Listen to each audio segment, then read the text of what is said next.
चलिए नमस्कार, स्वागत है आप सभी का।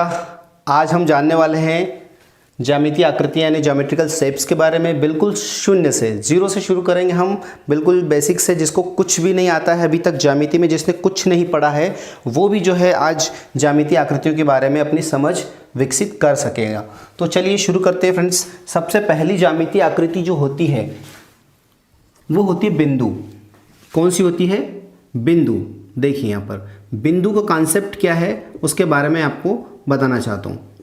बिंदु, अगर आप किसी समतल पर इस तरह से एक बहुत छोटा सा पॉइंट रखेंगे, यानी बिंदु के बारे में ये कहा जाता है कि न तो इसकी लंबाई होती है, न ही इसकी चौड़ाई होती है, और न ही इसकी ऊंचाई होती है।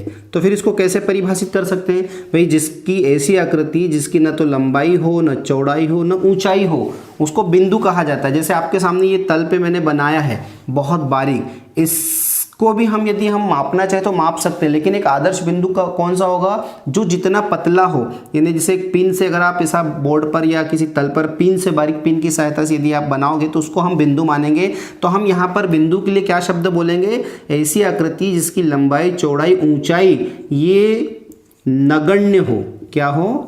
नगण्य, जिसको गिना ना जा सके। अब नगण्य का क्या अर्थ होता है? एक एग्जाम्पल छोटा सा ले लेते हैं। जैसे भाई समुद्र है बहुत बड़ा विशाल, अब उस समुद्र में से यदि आपने एक गिलास पानी निकाल लिया, अब एक गिलास पानी बहुत कम मात्रा का होता है, तो समुद्र के पानी की तुलना में गिलास का कोई महत्व नहीं है। तो समुद्र में से यदि आप एक गिलास पानी निकाल लेते हो तो एक गिलास पानी क्या माना जाएगा? नगण्य माना जाएगा। तो बस यही कारण है कि जो है बिंदु की लंबाई, चौड़ाई, ऊंचाई को नगण्य माना जाता है, क्योंकि विशाल तल है, उसमें एक बारीक डॉट आपने लगा दिया, उसके कोई मायने नहीं है। तो ये हो गई आपके बिंदु की परिभाषा। चलिए आगे बढ़ते हैं हम। बिंदु के बाद होता है, बिंदु के बाद आता है किरण। देखें आप किरण को कैसे परिभाषित करेंगे। अभी अभी आपने जाना कि बिंदु ऐसा होता है जिसकी ना लंबाई होती, ना चौड़ाई होती, ना ऊंचाई। अब इसी तरह के एक बिंदु को आप स्थिर कर दीजिए, एक स्थिर बिंदु ले लीजिए, और उसके एक दिशा में ऐसे छोटे छोटे छोटे छोटे बहुत सारे बिंदु बना दीजिए आप, ऐसे बहुत सारे बिंदु, और उनसे होती हुई जो है एक दिशा में आप इस तरह से एक ऐसे बनाते चले जाइए। एक दिशा में मतलब एक बिंदु को स्थिर कर दीजिए और दूसरी दिशा को चलायमान रखिए, आप जहां तक भी ले जाना चाहे। तो कहाँ तक आप ले जा सकते हैं? जैसे अभी तो यहाँ पर मेरे पास बोर्ड है, खत्म हो जाएगा, लेकिन बोर्ड के आगे भी अगर मैं ले जाना चाहूँ तो और भी आगे ले जा सकता हूँ। इसका मतलब ये है कि हम किरण को जो है एक दिशा में, एक निश्चित दिशा में, क्या कहेंगे हम? एक निश्चित दिशा में इसको हम ले जा सकते हैं। कहाँ तक ले जा सकते हैं? एक निश्चित दिशा में कहाँ तक आगे बढ़ेगी? तो इसका कोई अंत नहीं है, अनंत तक जाएगी ये। तो एक स्थिर बिंदु से शुरू होकर अनंत तक किसी एक निश्चित दिशा में बढ़ने वाली आकृति क्या कहलाती है? किरण कहलाती है। क्या कहलाती है? किरण। किरण को इंग्लिश में रे कहा जाता है। तो ये होगी किरण। चलिए अब बात कर लेते हैं हम रेखा की।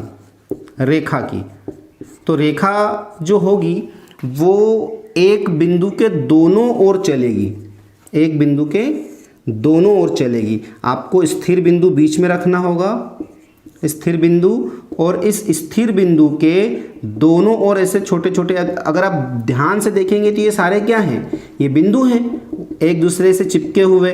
तो हम कभी कभी परिभाषा में ये कहते हैं कि अनंत बिंदुओं के समुच्चय को रेखा कहते हैं, जो दोनों ओर अनंत तक जाते हैं। और ये किरण जो है ये भी अनंत बिंदुओं का समुच्चय है, लेकिन ये केवल स्थिर बिंदु से एक ही दिशा में बढ़ता है, किसी निश्चित दिशा में। और रेखा क्या होती है? दोनों दिशाओं में, दो दिशाओं में ये अनंत तक चलती है। तो ये अनंत हम यहाँ पर लिख सकते हैं। तीर किस लिए बताया जाता है? भाई तीर इसलिए बताया जाता है, यहाँ पर दर्शाया जाता है, ताकि इसका मतलब ये होता है कि ये रेखा जो है अभी खत्म नहीं हुई है, ये अनंत तक चली ही जाएगी। अब रेखा में ही एक और सब जो है आकृति आती है जिसको हम सेगमेंट कहते हैं या रेखाखंड कहते हैं। चलिए मैं उसके बारे में भी बात कर ही लेता हूँ लगत में।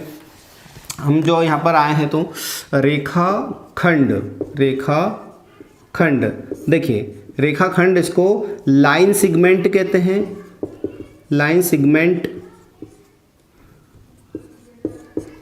जैसा कि आपको संधि विच्छेद से ही पता चल रहा है, रेखा खंड मतलब रेखा का खंड।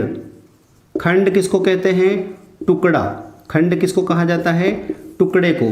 तो एक रेखा है आपके पास जैसे मौजूद ये वाली रेखा है। अब इस रेखा में से यदि आप एक खंड काट लें, यहाँ से लेकर यहाँ तक का एक खंड काट लें, एक टुकड़ा काट लें, तो इस टुकड़े को हम क्या कहेंगे? इसी को तो रेखा खंड कहेंगे, क्योंकि उस रेखा में से हमने टुकड़ा काटा है, तो ये बन गया रेखा खंड। अब रेखा खंड जो है इसकी कोई निश्चित लंबाई होगी।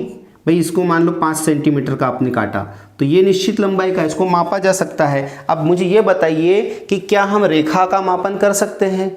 नहीं कर सकते, क्योंकि रेखा दोनों छोर पे अनंत तक जाती है और रेखा खंड उसी अनंत रेखा में से एक छोटा सा टुकड़ा काटकर अलग कर लिया जाता है, तो इसको हम माप सकते हैं। तो रेखा खंड क्या है?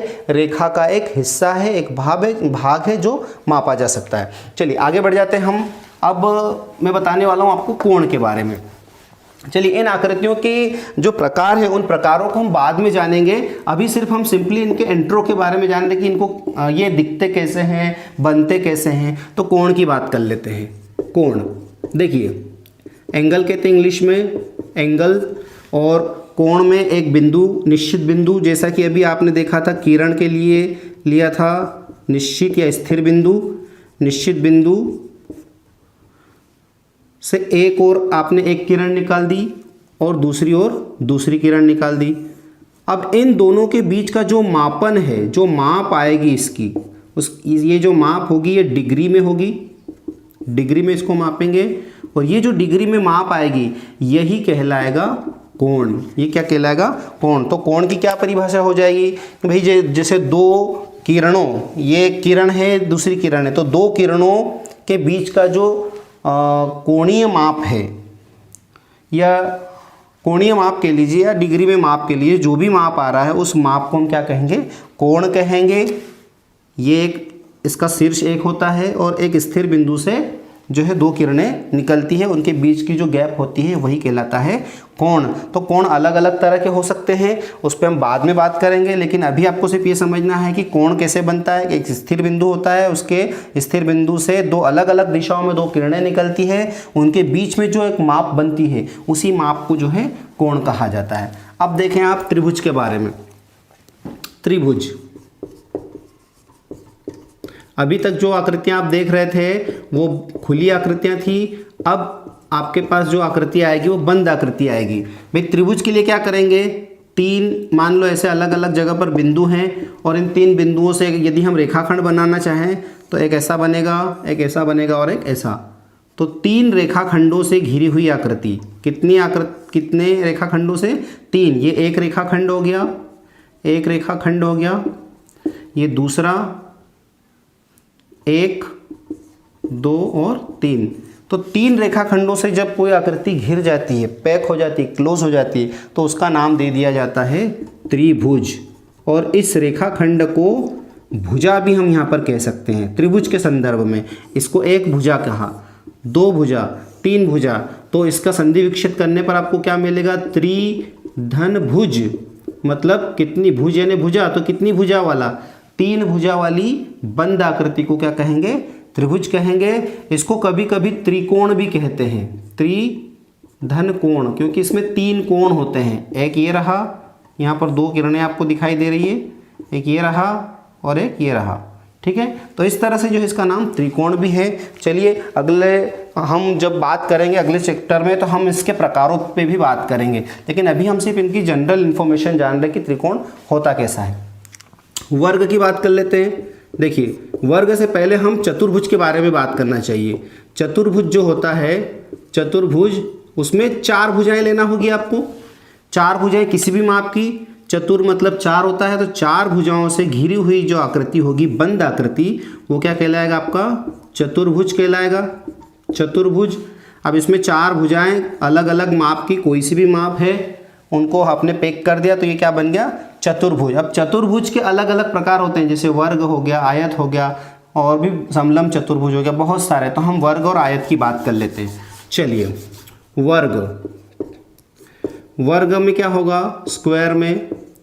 स्क्वायर उस आकृति को कहेंगे जिसकी चार भुजाएं बराबर हो, चार भुजाओं से घिरा होगा वो, और ये आपस में सभी बराबर होंगी।